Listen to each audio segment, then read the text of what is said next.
নমস্কার বন্ধুরা, বিদিশাস blogs and bytes চ্যানেলে আপনাদের সকলকে স্বাগত। আজকে আপনাদের সাথে স্যান্ডউইচের রেসিপি শেয়ার করব। আপনারা সকলেই বাড়িতে স্যান্ডউইচ বানিয়ে থাকেন। আমি আজকে আলু স্যান্ডউইচ বানাবো। এই আলু স্যান্ডউইচ খেতে লাগে দুর্দান্ত। আপনারা চাইলে বাচ্চাদেরকে টিফিনে কিংবা ব্রেকফাস্টে কিংবা স্ন্যাক্স হিসেবেও খেতে পারবেন। তাহলে চলুন রেসিপিটা দেখে নেওয়া যাক। এখানে আমি 5 পিস আলু সেদ্ধ করে নিয়েছি। এবার আলুটা হাত দিয়ে আমি ম্যাশ করে নেব। আপনারা চাইলে গ্রেটারেও ঘষে নিতে পারেন। আমি অনেকটা পরিমাণই পুর বানাবো, তাই জন্য আমি 5 পিস আলু নিয়েছি। আমি পুর বানিয়ে স্টোর করে ফ্রিজে রেখে দিই। এখানে আমি কড়াই বসিয়ে দিয়েছি। কড়াইতে দিয়ে দিলাম 3 চামচ মতো সাদা তেল। তেল গরম হয়ে গেছে। এবার দিয়ে দিলাম 2 বড় সাইজের পেঁয়াজ কুচি। পেঁয়াজটা একটু ফ্রাই করে নেব।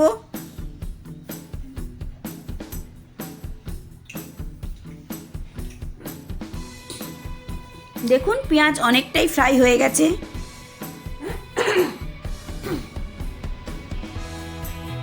এইবার দিয়ে দিলাম 2 লঙ্কা কুচি। আপনারা যেমন ঝাল খান সেই বুঝে ব্যবহার করবেন। আর দিয়ে দিলাম বেশ কিছুটা মটরশুঁটি। আবারও কিছুটা ফ্রাই করে নেব। এইবার অ্যাড করলাম পরিমাণ মতো নুন,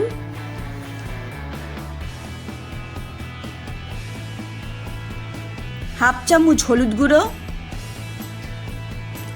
অল্প লঙ্কার গুঁড়ো। আমি যেহেতু কাঁচা লঙ্কা দিয়েছি তাই জন্য লঙ্কার গুঁড়োটা অল্পই দিলাম।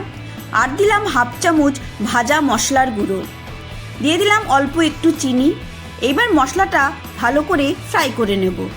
ভাজা মশলার মধ্যে আছে গোটা ধনে, গোটা জিরে, গোটা মৌরি, গোলমরিচ। আমি ড্রাই রোস্ট করে নিয়ে মিক্সিতে গুঁড়ো করে রেখে দিই। যখন রান্নায় দেওয়ার প্রয়োজন হয় তখন ব্যবহার করি। এই ভাজা মশলা ব্যবহার করলে খুব সুন্দর একটা গন্ধ আসে। দিয়ে দিলাম বেশ কিছুটা ধনেপাতা কুচি আর বাদাম ভাজা। আবার একটু ভালো করে মিশিয়ে নেব।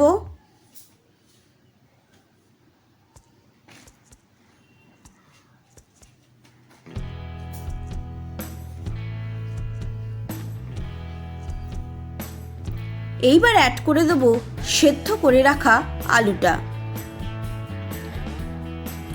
আলু দিয়ে আমি মশলার সাথে ভালো করে মিশিয়ে নেব। তারপর 1 থেকে 1.5 মিনিট একটু ফ্রাই করে নেব। আমি যখনই আলুর পুর বানাই তখনই একটু বেশি করেই বানাই। 4 থেকে 5 দিন আমি আলুর পুরটা ফ্রিজে স্টোর করে রাখি।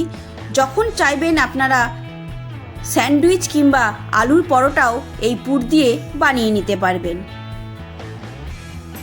দেখুন আলুর পুর আমাদের একদম রেডি হয়ে গেছে। এইবার একটা বাটিতে ঢেলে আমি পুরটা ঠান্ডা করে নেব।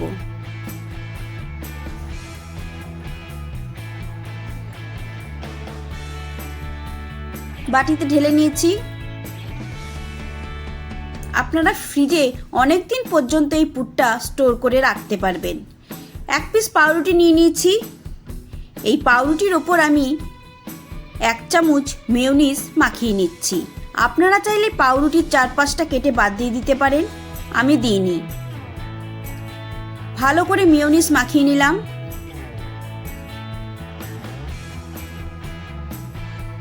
এইবার আলুর পুরটা আমি পাউরুটির উপরে দিয়ে দেব।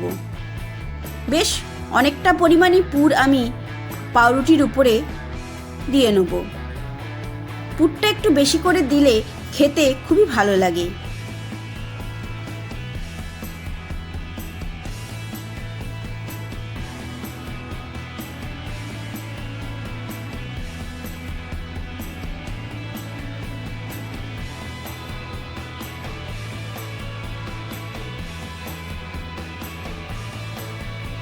এইবার 1 পিস চিজ আমি আলুর উপরে দিয়ে দিলাম। আরেক পিস পাউরুটি নিয়ে নিলাম।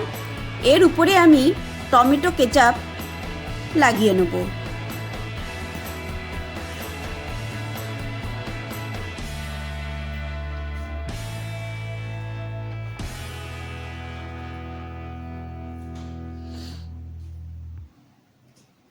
এইবার এই পাউরুটির পিসটা আমি চিজের ওপরে চাপা দিয়ে দেবো।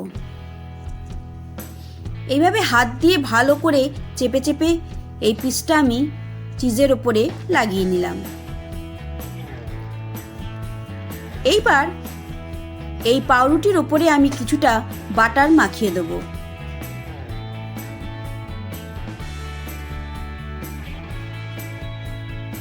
এইভাবে আমি দুটো স্যান্ডউইচ বানিয়ে নেব। ভালো করে বাটার মাখিয়ে নিলাম। দেখুন দুটো স্যান্ডউইচ আমাদের বানানো হয়ে গেছে। আমি একটা তাওয়া বসিয়ে দিয়েছি, তাওয়া গরম হয়ে গেছে। এইবার যে পিঠে আমি বাটার মাখিয়েছি সেই পিঠটা তাওয়ার উপরে এইভাবে চেপে বসিয়ে দেব। এইবার এই পিঠটায় আমি ভালো করে বাটার মাখিয়ে নেব।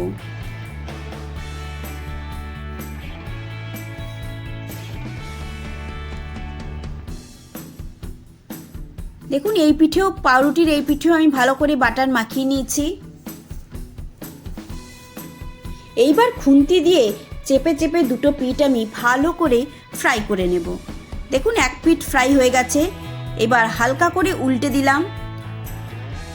এইভাবে চেপে চেপে আমি দুটো পিঠ ভালো করে ফ্রাই করে নেব।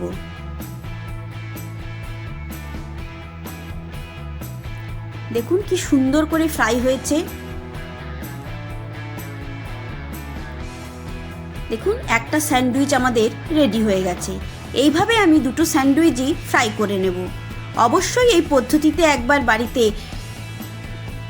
স্যান্ডউইচ ট্রাই করবেন, দেখবেন খেতে দুর্দান্ত হয়।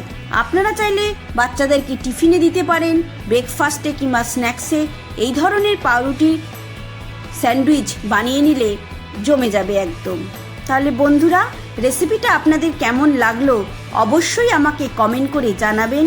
ভালো লেগে থাকলে একটা লাইক করবেন, বন্ধু ফ্যামিলি মেম্বারদের সাথে শেয়ার করবেন। আবারও আপনাদের সাথে দেখা হবে নতুন রান্নার কোনো রেসিপি নিয়ে। সবাই ভালো থাকবেন, সুস্থ থাকবেন। একটা আলু স্যান্ডউইচ আপনাদেরকে কেটে আমি দেখিয়ে দিচ্ছি। দেখুন কতটা সুন্দর জুসি তৈরি হয়েছে। ভেতরে আলু, বাদাম, মটরশুঁটি, চিজ সবই কি সুন্দরভাবে দেখা যাচ্ছে। অবশ্যই বাড়িতে একবার ট্রাই করবেন এবং কেমন লাগলো আমাকে কমেন্ট করে জানাবেন। সবাইকে ধন্যবাদ।